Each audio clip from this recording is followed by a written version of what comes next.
Hello, YouTube.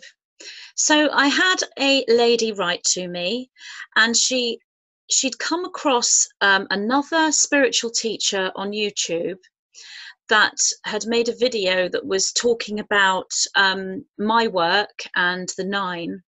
And this lady that wrote to me was upset because she thought that this other lady was being derogatory about my work and about the nine and my information.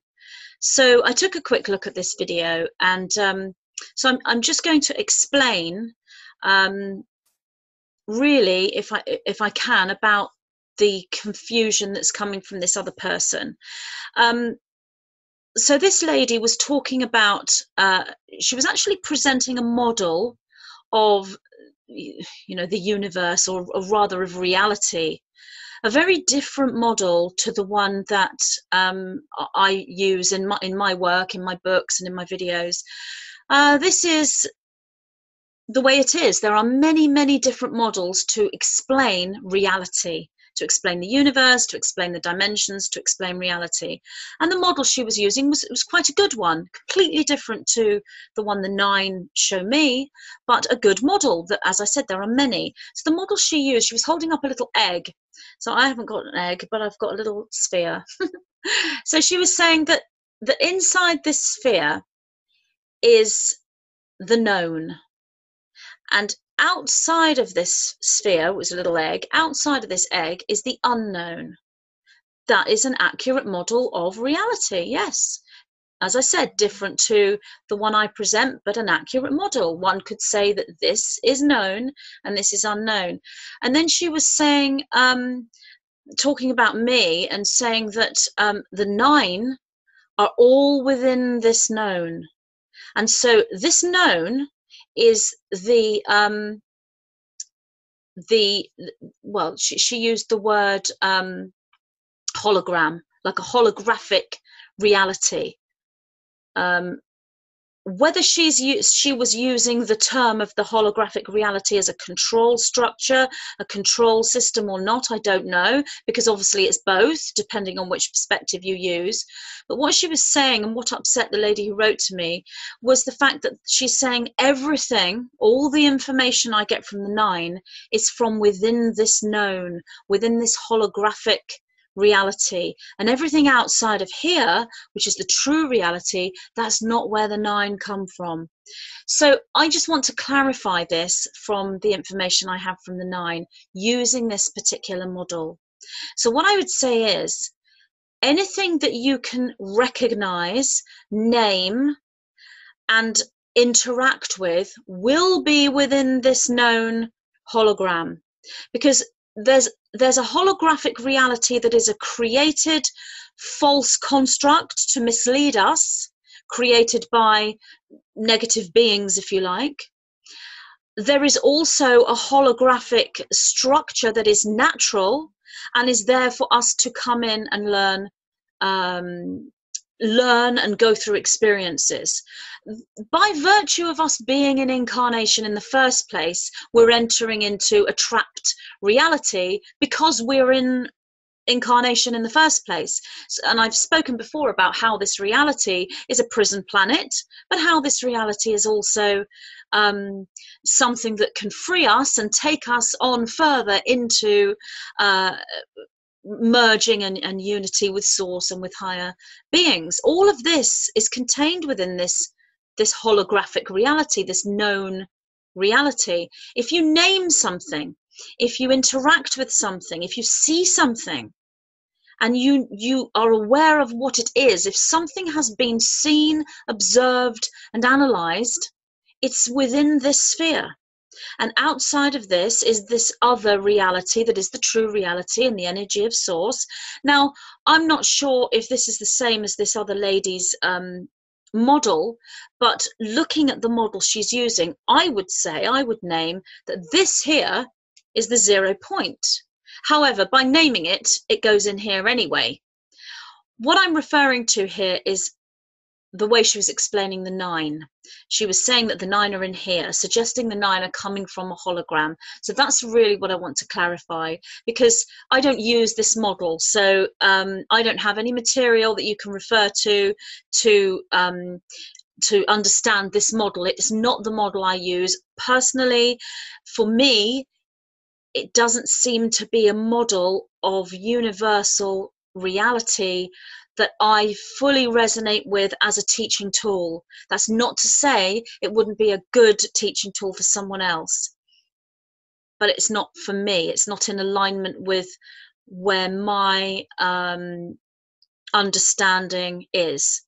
Not so much my understanding, but my the way my own mind works is delivered in the teaching tools that I have from the 9.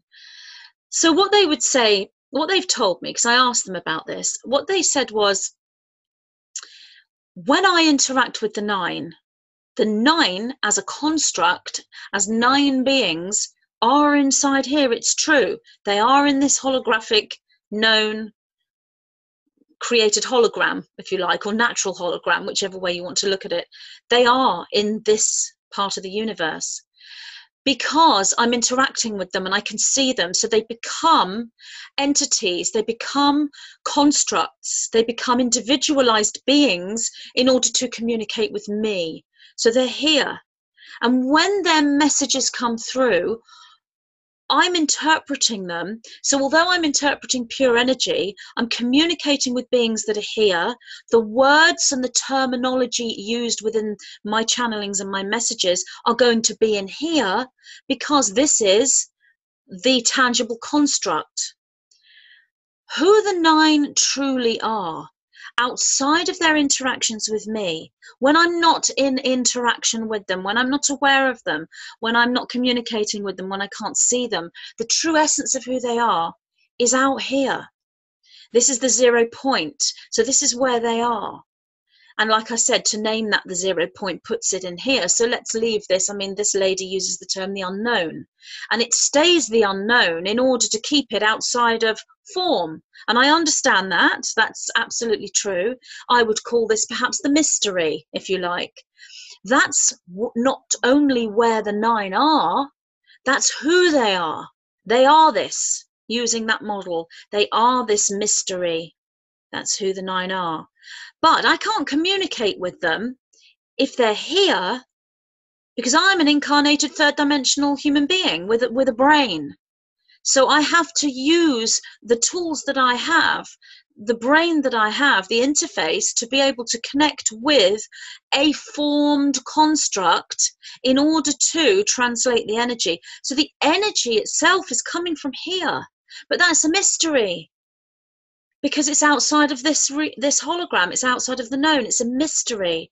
So therefore, that form, that energy from here has to come into here to take form and to be seen and named in order for communication to take place.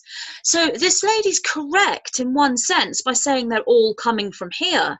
Because yes, the messages and the words and the terminology is coming from here, but the true essence is outside in this mystery. The other thing this lady said, which this other lady who wrote to me was upset about, and I said, you know, don't worry, because everyone has different opinions and belief systems, and they're entitled to that. This lady was saying that channeling is demonic. Well, the thing is, that's true as well. There is demonic channeling. There are people that can channel demons. That's true. Does that mean all channeling is demonic? Well, what I would say is listen to the message. If that message is talking about love and light and transformation and creativity, and it's peppered with a darker message, it seems controlling, it seems like it's not fully flowing, then you might have a trickster energy there. You could say that that was demonic. If a channeling is clearly coming across to assist you and help you with love and joy and doing whatever it can to assist in your healing and your growth, then the only person that can decide if that is demonic or not is you. Because if you look at a piece of channeling and you are uplifted and it opens your heart and it changes your paradigm in some way or confirms your own paradigm, then how can that be demonic? To me, that has to be the opposite of demonic. But that isn't a question I can answer being a channel myself. So I think that that question has to be answered by you. So again, I would say discernment when you listen to anything. And if you do come across some channeled material or a spiritual teacher that's being derogatory about another spiritual teacher, well, that's their reality. They're entitled to do that. I personally wouldn't want to do that. And this is why I don't really publicly talk about other channels and other spiritual teachers, even if I don't necessarily agree with them, because the way I see it is, we're all on the same side. We're all on the same team here. There's a lot going on in this reality. There's this whole third dimensional crash down right now, this service to self frequency that's been controlling us for so long, and every single person out there is a spiritual teacher in whatever way that they are teaching, in whatever way they're delivering their message and being creative. They're doing what they can to assist others to raise the vibration of this planet and raise the vibration of humanity. So are we not all on the same side? And I would say, look at the intention of the person. I've seen many channels, and it always makes me laugh when a channel will say, don't listen to channeling. It's really bad.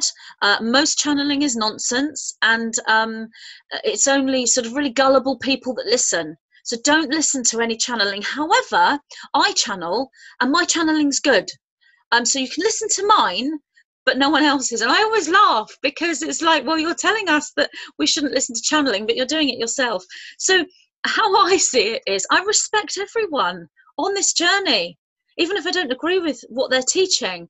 If someone's teaching something really damaging and really dark, I still probably wouldn't come out and make a video and talk about that person. I might talk personally or privately about that to friends or clients or whatever, but because I just feel we're a team.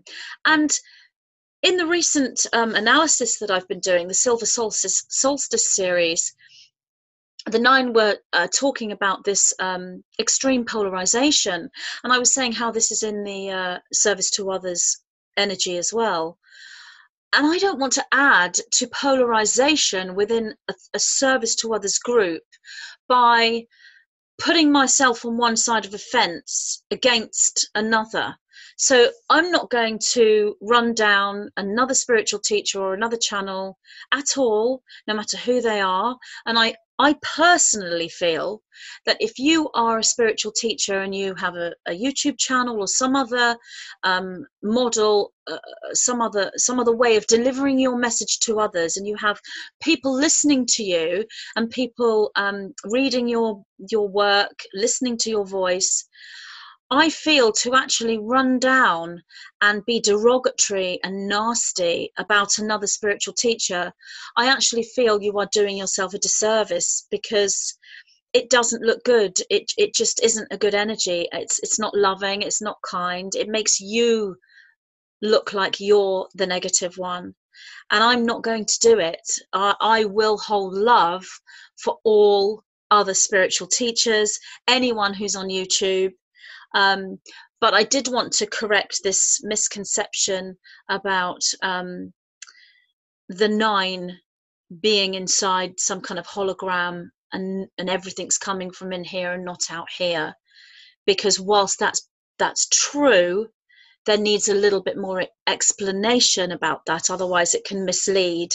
And obviously it upset this lady who follows my work and reads my books. So I would say, don't be upset. Everyone has to make their own opinion about where they place their belief system and what they resonate with. So love to all, whoever you are, and thank you for listening, and I will see you again. Bye.